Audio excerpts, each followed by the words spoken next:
afternoon and welcome to Channel NTV. I'm Chichinkosi and here are the latest news update.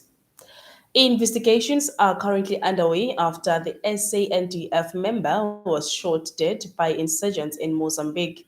We have a Brigadier General Andres Mahapa who is elaborating more on the story. Who lost their life at Mozambique. It's unfortunate that happened. And it happened during an ambush while they were busy patrolling. So it was an exchange of fire.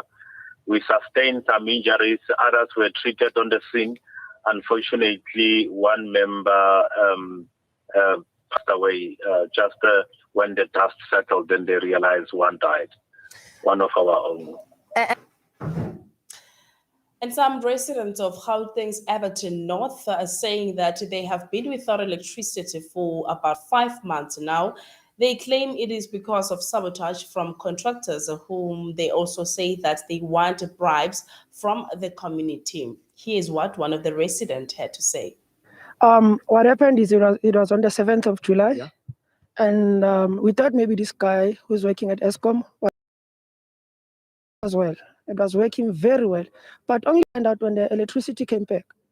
And 100 houses in this town any electricity at all. And we called the very same guy, and he told us that he didn't eat with this transformer. He's looking for 15,000 rand for the community. Okay.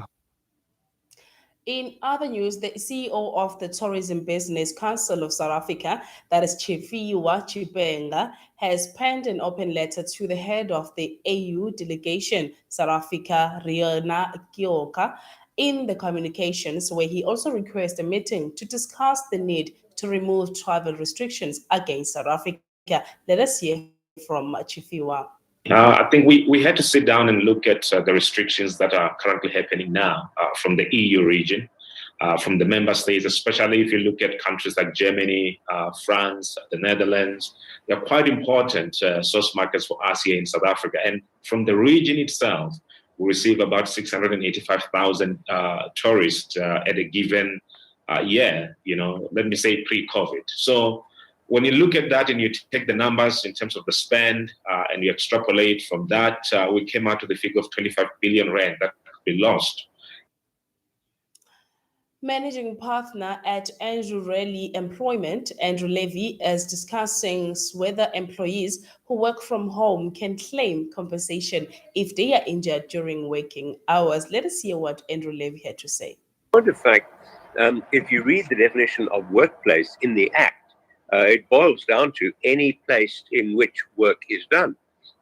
And on that definition, your home would be a workplace, or if not all of your home, certainly the areas in which you work.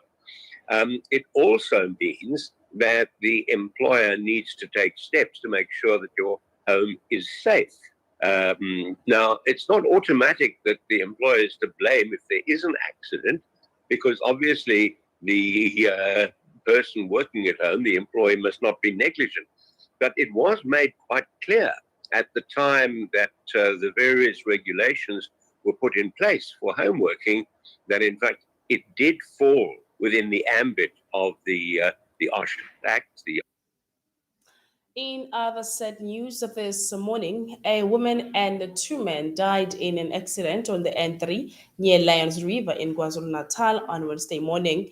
Another person was treated for minor injuries, and according to the KwaZulu-Natal Medical Emergency Services spokesperson, that is Robert McKenzie, further details about the victims were not available on that time. As we are heading also to the weekend, you are also requested to drive carefully, as these are the high times of accidents in South Africa. I'll be coming back at 4 o'clock, as Notumaboza will be giving you more updates at 2 o'clock.